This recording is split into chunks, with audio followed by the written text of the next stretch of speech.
ever been lied to without noticing it right away?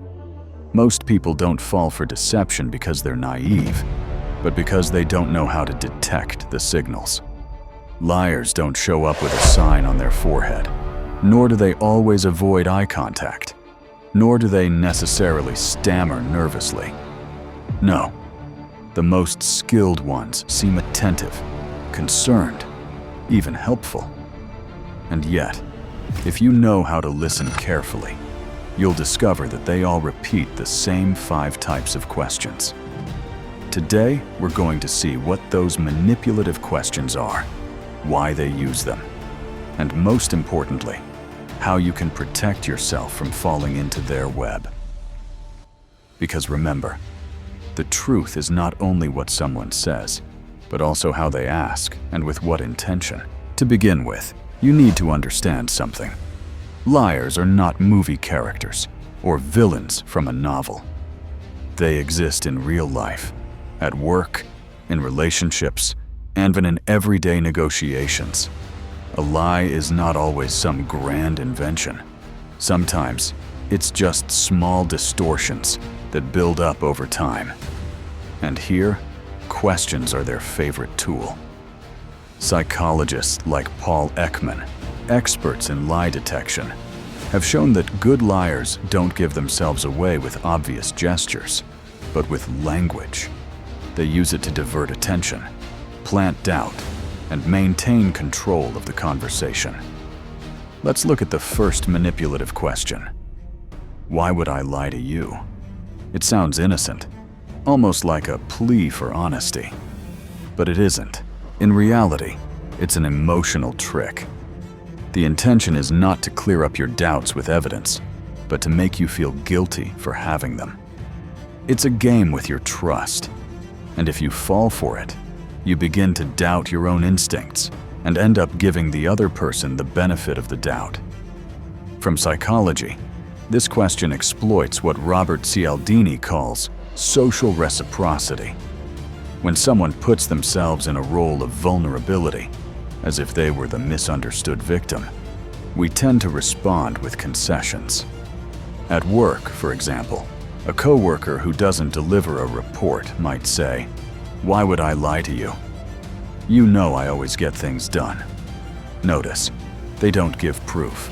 They just appeal to your perception of their character. The same thing happens in deceptive sales, or even in romantic relationships, where a cheater may use variations like, "What would I gain by lying to you?" Or, "Do you really think I'm capable of that?" The problem is that this tactic shifts the burden of proof. Instead of them having to prove their version, you end up justifying your doubt. Over time, this wears down your confidence and can lead to what psychologists call self-gaslighting, that is, questioning your own judgment. So what can you do then? The key is not to enter the emotional game. A simple answer would be, "That's exactly what I'm trying to understand." That way, you keep the focus on the facts, not the feelings. And if the context is more formal, like in a business meeting, you could say, "Show me the data that supports your version, and we'll discuss it." Real honesty does not fear scrutiny. Lies do. And one extra piece of advice: observe what happens afterward. Do they change the subject? Do they cross their arms defensively? Do they become excessively defensive? These small details add up to clues. In the end, detecting manipulation is not about paranoia, but about sharpening observation. Second manipulative question: who told you that? At first glance, it seems like an innocent doubt, almost a sign of curiosity. But it isn't. This question is not about clarifying anything. It's about control. When a liar throws a "who told you that" at you, their intention is not to understand what you heard, but to identify names, to know who to pressure, who to discredit, how to silence or isolate the person who exposed them. Notice the move. Suddenly, the conversation is no longer about what they did, but about who spoke. That is manipulation in its purest form. Psychologically, this tactic relies on the divide and conquer strategy, very common in groups such as families, work teams, or even politics. Authoritarian leaders, for example, use it to track dissidents and weaken alliances. And it's not just theory. In corporate scandals like Enron, executives often asked employees, "Who told you that?" The goal was not to clarify the information, but to detect leaks and silence those who denounced irregularities. Why does it work? Because it exploits our fear of social conflict. By revealing the source, you feel like you're exposing them to retaliation, and that makes you an accomplice to the lie. And the most dangerous part is that if you answer, you give them ammunition. Now, they know who to attack with rumors, pressure, or counter-accusations. The variations are many. Where did you get that idea? Who put that in your head? Or is someone influencing you? In toxic friendships, for example, a manipulative friend might use these phrases to separate you from those who have already seen their flaws. In romantic contexts, it can sound like, "Who's putting things in your head?" In every case, the goal is the same: to isolate you and divert attention. So, what should you do? Very simple. Don't give names. A direct response would be, "The source doesn't matter. What matters is the truth." With that, you bring the weight of the conversation back to the ground that really counts, the facts. Because the truth doesn't need to know where it comes from. Only lies obsess over that. One more step. If the conversation gets heated, you can reinforce with something like, "Explain your version first, and we'll see if it matches." This forces them to build a coherent narrative, and liars often stumble when they have to sustain their own stories. And beware, if they insist too much on knowing who spoke, consider it a red flag. At that point, it's no longer curiosity, it's an intention to control. At work, in friendships, or even in a romantic relationship, noticing this repetition can be key to recognizing patterns of manipulation. In fact, in legal disputes like divorces or workplace cases, documenting this type of question is used as evidence to show abusive dynamics.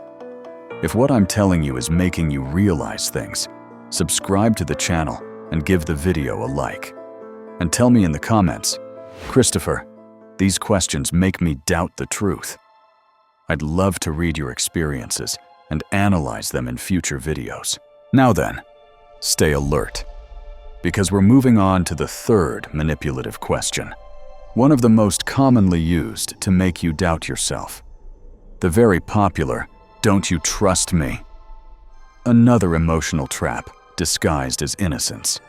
This question is not about trust, it's about power. The liar uses it to flip the situation.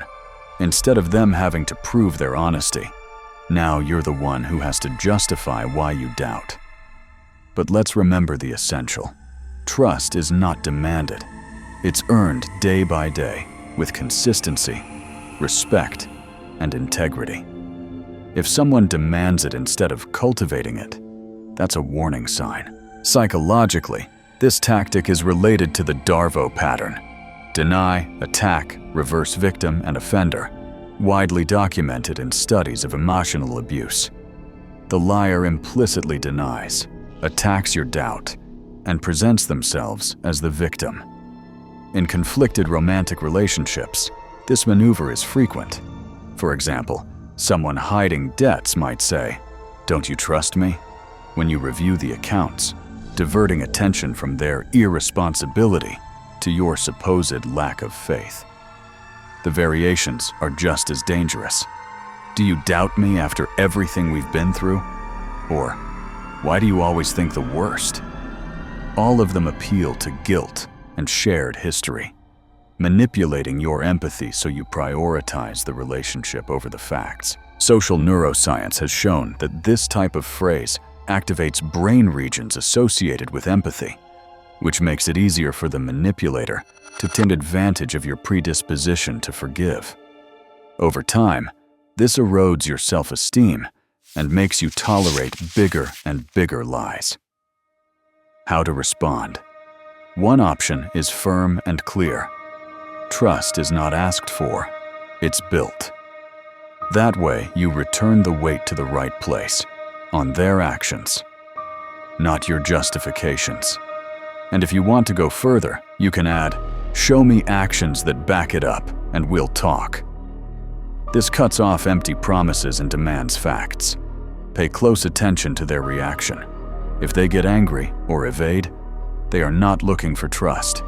They are looking for control. It also happens in professional contexts. A manipulative boss may use phrases like these to silence legitimate doubts. In those cases, documenting everything is key, since those patterns can become evidence in human resources or even in legal proceedings. What I want to tell you with this is that authentic trust is never begged for. It is demonstrated with facts. And if someone tries to make you feel guilty for questioning, the problem is not in your distrust, but in their lack of transparency. Fourth question: are you really going to make a big deal out of this? That question is gaslighting in its purest form. It doesn't seek to talk about what happened, but to minimize your reaction. Liars love to paint you as exaggerated, dramatic, or overly sensitive. Why? Because if they can make you doubt yourself, they can keep hiding the truth without you confronting them. And the reality is simple. When someone downplays your pain to protect their lie, they are not being honest. They are manipulating you emotionally. The term gaslighting comes from a film from the 1940s, and today in psychology, it's associated with abusive dynamics and narcissistic personalities. A clear example: a friend who owes you money and, when you ask for it, responds with, "Are you going to make a big deal out of a few dollars?" Or phrases like, "It's not that serious," or "You're making a mountain out of a molehill." They all work the same way, making you feel guilty for reacting, so that you lower your guard and accept the lie. The problem is that if you allow it, over time you end up doubting your own judgment. And that's the real danger. You stop trusting what you see and feel, and you give more power to the manipulator. How to respond? Don't fall into the trap. A firm response could be, "I'm not exaggerating. This happened, and I want an explanation." Another option: "If it's not important, then why did you hide it?" With that, you flip the game and force them to justify themselves. Because someone telling the truth is not afraid of your questions. Only liars try to treat the truth as if it were an annoyance. And if you see that they keep minimizing you over and over again, take note. That's a red flag. They're not looking for dialogue. They're looking for control. In those cases, the healthiest thing to do is to set boundaries and, if possible, reduce contact. Fifth and last manipulative question of this video: what exactly are you accusing me of? At first glance, it sounds like a search for clarity, almost as if the person wanted to understand you better. But in reality, it's a power play. With this question, the liar tries to make you feel like you've crossed a line, that you're being unfair or even aggressive. The goal is simple: to make you back down, soften your stance, or end up apologizing.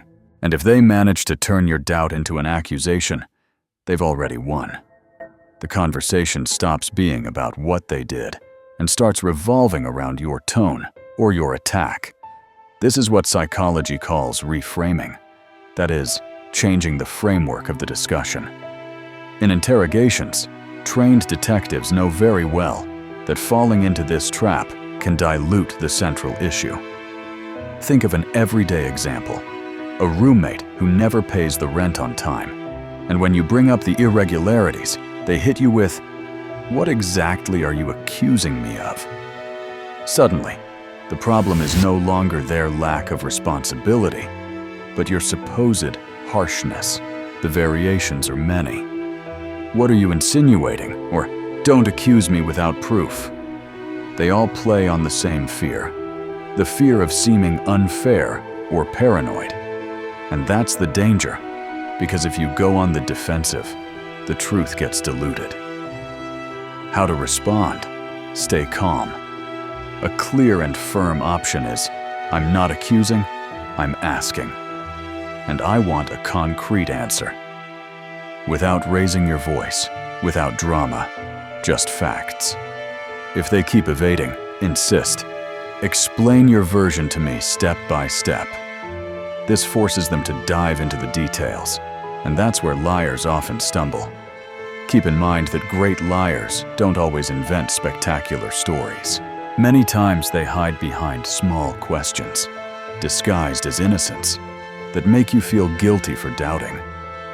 They don't just hide the truth, they hijack the conversation.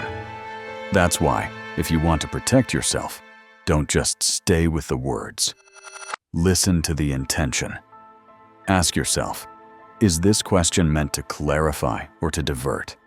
Does it help me understand, or does it make me feel confused and small? Remember something important. Honesty doesn't need theatrical defenses or word games. Someone who tells the truth does it openly, calmly, without detours. And my final advice, pay attention to the patterns.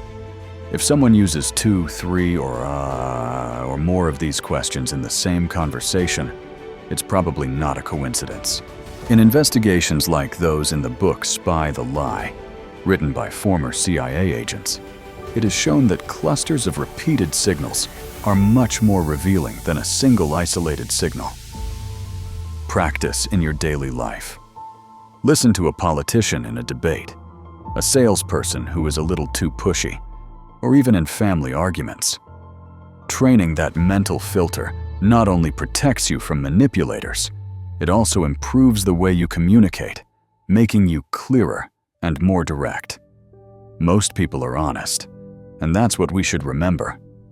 But identifying those who are not can save you headaches, financial losses, and even damaged relationships. If this content helped you, support me by subscribing to the channel. See you in the next video.